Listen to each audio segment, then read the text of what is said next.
8:55 Eastern Time. And Columbia and its affiliated stations bring you Elmer Davis and the news. The war on the West Front was rained out today, and for the first time in this war, and perhaps the last, the French and German communiques were in complete agreement. They described the situation as calm. German planes appeared 4 times off the east coast of Scotland, but were driven off with no casualties on either side, and no bombs dropped.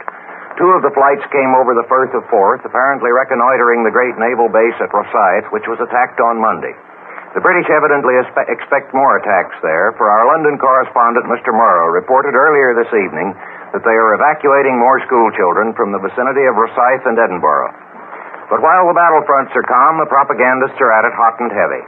The German official news bureau this evening picked up the affidavit submitted to the State Department on Tuesday by Gustav H. Anderson of Evanston, Illinois, a passenger on the Athenia, who said that the Athenia carried as cargo guns to be mounted in the defenses of Quebec and Halifax, a statement that the owners of the ship have denounced as tommy-rot.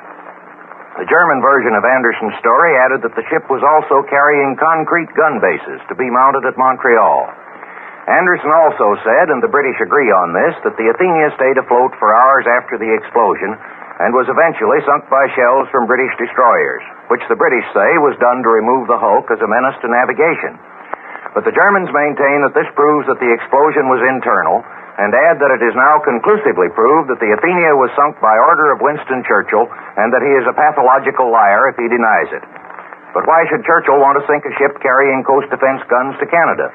The logic of this is as hard to follow as the reasons why concrete construction should be shipped across the Atlantic. The British War Office denounced as flimsy and mendacious the German story that England had supplied poison gas to Poland, and said that the Germans were preparing an alibi for using poison gas themselves, something which all the great European powers renounced in 1925. American correspondents with the German army in Poland have reported that they saw evidence that gas was used, but none that the British had supplied it. Finland's reply to Russia will be given on Monday, and dispatches from Helsinki tonight indicate that the Finns will adopt a firm stand calling for an immediate settlement. That is the language used.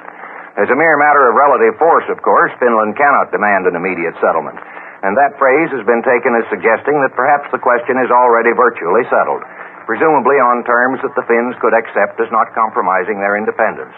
But so far, that is only speculation.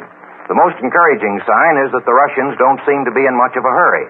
But the Moscow newspaper Pravda today quoted Stalin, who is rarely quoted, as saying in connection with the recent Russian international maneuvers that their success strengthens our faith in our power and mobilizes us for a new struggle and new victories of communism.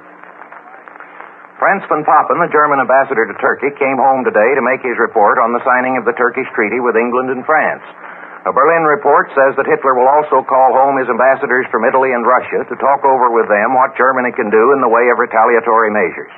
The Germans seem to have taken the signature of this treaty pretty hard, with more annoyance than its present practical significance seems to justify.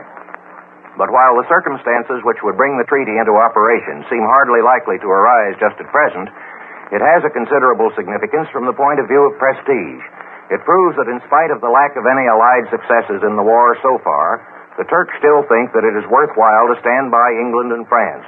The German reaction is one of several symptoms of a nervousness which is apparent in Berlin and is quite unjustified by the military situation.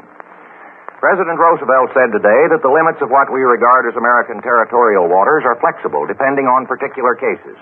Submarines are barred only from the old 3-mile limit, but he said that in general it would be silly to establish a definite 3-mile limit or 20-mile limit or 1,000-mile limit. In the Senate, Mr. Brown of Michigan called Colonel Lindbergh's recent speech a gratuitous insult to Canada and said that our purpose in forbidding a foreign invasion of Canada is to protect not Canada but ourselves. Hiram Johnson denounced as an idiotic assumption the theory that if the Allies are beaten, Germany will attack us next.